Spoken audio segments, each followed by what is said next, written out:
Niger Basin. A source of life for millions, farmers, fishermen, mothers, and children. But the land is changing. Forests are disappearing. Floods destroy homes. The soil is washing away. Yet across Nigeria, change is growing.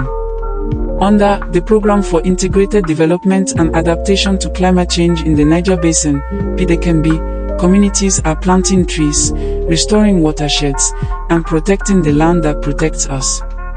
Join us in safeguarding of the Niger Basin by 1. Adopting sustainable agricultural and forestry practices. 2. Efficient management of water resources.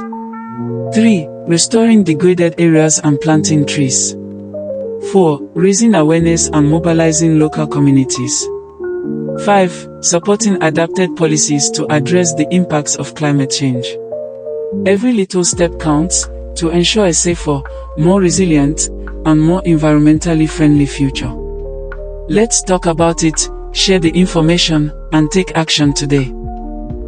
Together, we are building resilience for people, for nature, for generations to come. This is the Niger Basin. This is our future. And we will protect it. Don't forget to like, comment, and follow us on our social media platforms. Thank you.